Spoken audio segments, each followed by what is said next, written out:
अस्सलाम वालेकुम, मैं यासिर सुल्तान और आप देख रहे हैं यूट्यूब चैनल ई एजुकेशन।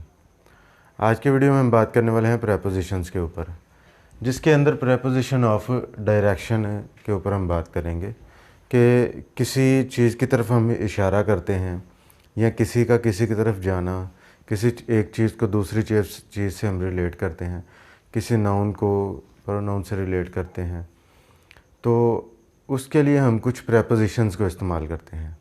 तो ये डायरेक्शन एक चीज़ की दूसरी चीज़ की तरफ डायरेक्शन को शो करता है। कुछ लिखी हैं मैंने in, into, toward, in front of, of. इसमें ऑफ भी अलहदा भी आ जाता है, ठीक है, वो भी प्रेपोजिशन है। सूरत हाल के लिहाज से प्रेपोजिशंस वही आ रही हैं जो पहले भी इस्तेमाल की, पहली वीडियोस में भी, लेकिन सूरत हाल के लिहाज से इनका इस्तेमाल मुख्तलिफ हो जाता है। डायरेक्शन है तो हमने एक चीज़ की दूसरी चीज़ की तरफ डायरेक्शन देनी है।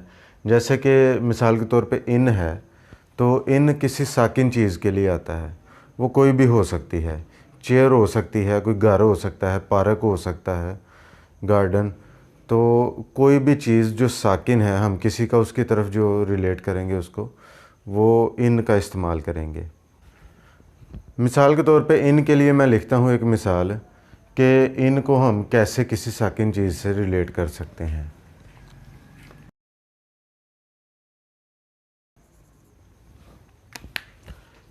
ये लिखा है जी, he is in the room. तो यहाँ पे इन को इस्तेमाल किया है। ही तो ठीक है, वो हरकत करता है।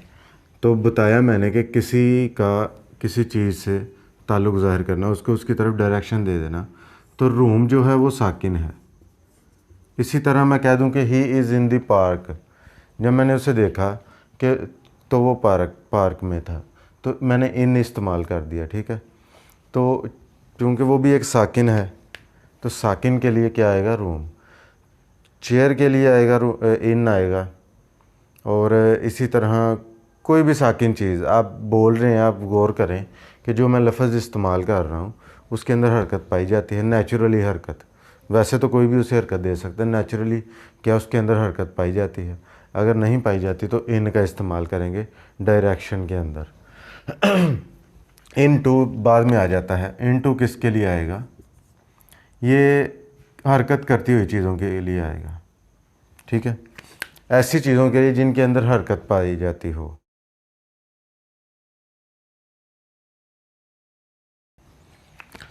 जैसे he jumped into the river. River अब ऐसी एक चीज़ है जो हरकत करता रहता है। आप ये नहीं कह सकते कि दरिया का पानी खड़ा भी होता है एक जगह पे, वो मुसलसल हरकत में रहता है। तो इसलिए मैंने ये नहीं बोला कि he jumped in the river, into the river, चूँकि वो साकिन नहीं, वो हरकत करता रहता है, इसलिए इन टू। बकरा आ जाए, भैंस आ जाए, मतलब आप किसी को बता रहे हैं ना कि वो भैंस को चलते हुए, या इसी तरह कोई भी किसी चीज़ की, कोई भी चीज़ की तरफ आप डायरेक्शन दे रहे हैं, तो उसके लिए आप इन टू का इस्तेमाल करेंगे। इन का इस्तेमाल सिर्फ साकिन के लिए आएगा, ठीक है। ये थोड़ा सा इसके अंदर फ़र्क है। बस और बस क्या है? साकिन और हरकत करती चीज़ों का। फिर आ जाता है, अगर हम ऑफ और ऑफ की बात करें, दो चीज़ें हैं, ऑफ और ऑफ, फ़र्क है दोनों के अंदर।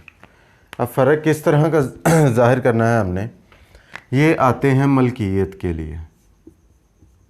हम एक ऐसी डायरेक्शन बताते हैं कि जिसके अंदर हरकत करने वाले के जिसकी तरफ डायरेक्शन दे रहे हैं वो उसकी मलकियत ही ज़ाहिर होगा, तो उसके लिए हम इनको इस्तेमाल करते हैं।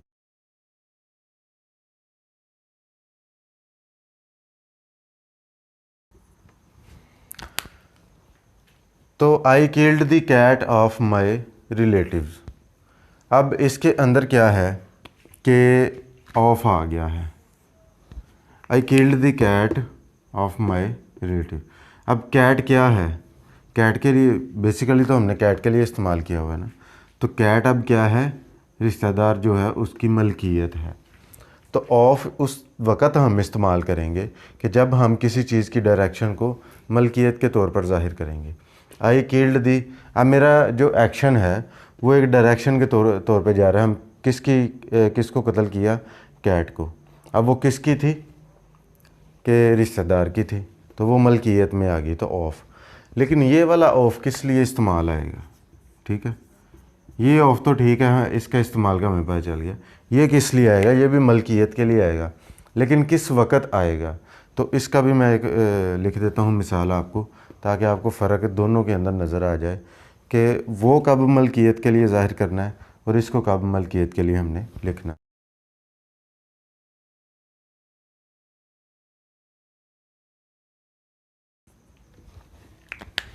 अब ये ऑफ के लिए आ गया है, the branch of the tree was broken of. अब शुरू पे अगर मैं इतना करूँ the branch of the tree, तो ये इतना जुमला वही आ गया है।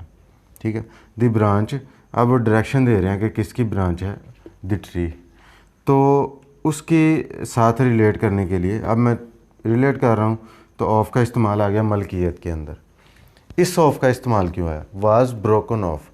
तो सिंपली इसको जान लें कि ये वाला ऑफ तब आएगा जब आप किसी की मलकियत से चीज़ को अलहदा करें। अब कोई चीज़ मलकियत तो है, तो मलकियत से जब उसको अलहदा करेंगे आप, तो तब ये वाला ऑफ आएगा। लेकिन जब आप किसी चीज़ को किसी चीज़ की मलकियत साबित करेंगे, बताएंगे, तो तब ये वाला ऑफ आएगा।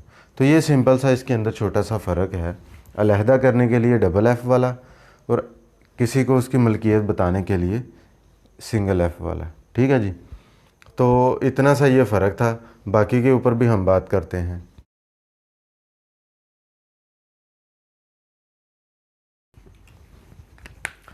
अभी मैंने मिसाल लिखी जी, the cat ran towards the rat.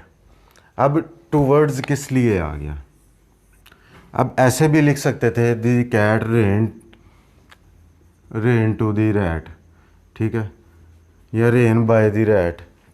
किसी तरह भी हम कोई भी लगा सकते हैं, अगर नाम समझ हो तो। अगर समझ हो तो फिर तो हम ठीक है लफ्ज़ इस्तेमाल करेंगे, the cat ran towards the rat. तो ये डायरेक्शन, ठीक है जी, सिमत बताने के लिए, रुख बताने के लिए कि अब जो चीज़ हरकत कर रही है, तो बेसिकली उसका उस हालत के अंदर उसका रुख किस तरफ है। ऐसा तो नहीं हो सकता कि चूहा इस तरफ भाग रहा है और बिल्ली का मुंह उस तरफ और वो उस तरफ भागती जा रही है। तो ये रुख बता रहा है काम करने वाले का कि रुख किस तरफ है। तो उसी रुख को बताने के लिए हम टूवर्ड्स, इससे पता चल जाएगा कि कोई अगर चल के जा रहा है तो टूवर्ड्स किस तरफ है, उसका मुंह किस तरफ है, और वो उसी चीज़ की तरफ मुखातिब है, उसी चीज़ की तरफ जा रहा है, उसी चीज़ को फॉलो कर रहा है। तो उस वक़्त हम क्या लिखेंगे, the cat ran towards the rat. ये मैंने आपको एक मिसाल दी कि इसी तरह अब बिल्ली क्या कर रही है, चूहे की तरफ भाग रही है और वो उसी को फॉलो करते हुए जा रही है। तो सिमत को ज़ाहिर करने के लिए हम क्या करेंगे कि टूवर्ड्स का इस्तेमाल करेंगे।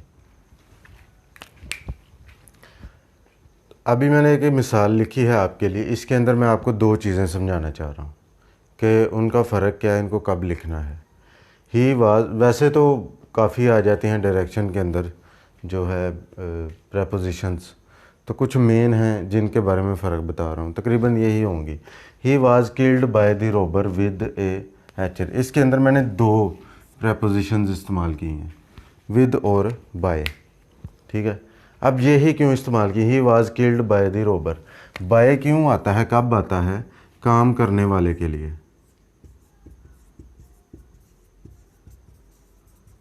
ठीक है, उससे जो काम सरजद हो जाए। ठीक है, ही was killed by the Rober. अब ही के लिए नहीं ये आया हुआ बाय, बाय आया हुआ है बेसिकली रोबर के लिए कि उसी से कत्ल हुआ। ठीक है, अब जो काम उससे सरजद हुआ उसको मैं ज़ाहिर करने के लिए बाय का इस्तेमाल कर रहा हूँ। ठीक है जी, और विद क्यों आ रहा है? विद आप हमेशा साकिन चीज़ों के लिए लगाएंगे, साकिन चीज़ों के लिए। ठीक है, विद डॉग नहीं कर देंगे, विद कैट नहीं कर देंगे, विद बफलो नहीं कर देंगे, इस तरह किसी चीज़ के लिए नहीं, आप साकिन चीज़ों के लिए। गन आ गई है, पिस्टल आ गई है, ठीक है, ए हैचर या फिर कुल्हाड़ा आ गया है, तो ही was killed by the Rober with Hatcher. Hatcher के लिए हम क्या लगा रहे हैं, विद। टू नहीं लगाया, कोई इस और चीज़ नहीं लगाई मैंने। तो बाय किस लिए आया, जिससे काम सरजद हो रहा है उसके लिए मैंने बाय लगा दिया, काम मुझे सरजद होता नज़र आ रहा है। और साकिन के लिए विद लगा दिया। तो ये कुछ ऐसी चीज़ें हैं जिनकी डायरेक्शन हम दे रहे हैं फ़िक्रे के अंदर कि हाँ ये ऐसे हुआ, इससे हुआ, क्यों हुआ, कैसे हुआ। ठीक है, कुछ प्रेपोजिशंस के बारे में मैंने आपको बताया। मेन चीज़ क्या है कि आपको इनका जो है ना फार्मूला मेन समझ आ जाए, बात समझ आ जाए कि हमने प्रेपोजिशंस को पहचानना कैसे है, इस्तेमाल कैसे करना है। बेहतरीन तरीका यही होता है कि आप एक लिस्ट पकड़ें जिसके अंदर ये इस्तेमाल हुई हैं एक्सरसाइज के तौर पर, उसके अंदर इनकी पहचान करें, तो आपको मज़ीद इसके अंदर प्रैक्टिस हो जाएगी। प्रैक्टिस आपको कामयाब करेगी। ठीक है, तो आज का लेसन मेरा इतना ही था और वो था प्रेपोजिशंस ऑफ डायरेक्शंस के बारे में। तो कुछ मैंने आपको मिसालें दी और उनका बताया, और फिर भी आपका कोई क्वेश्चन रह जाए तो आप मुझसे पूछ सकते हैं। और आज की वीडियो आपको कैसी लगी, आज का लेसन आपको कैसा लगा, लाइक डिसलाइक की सूरत में आप बताएं, कमेंट्स की सूरत में भी आप बता सकते हैं। मज़ीद आपका कोई क्वेश्चन हो वो भी आप मुझसे पूछ सकते हैं। तो फ़िलहाल इतना ही लेसन था। इस वीडियो से मुझे इजाज़त दीजिए। नेक्स्ट वीडियो में नेक्स्ट टॉपिक के साथ मिलेंगे। अल्लाह हाफिज़।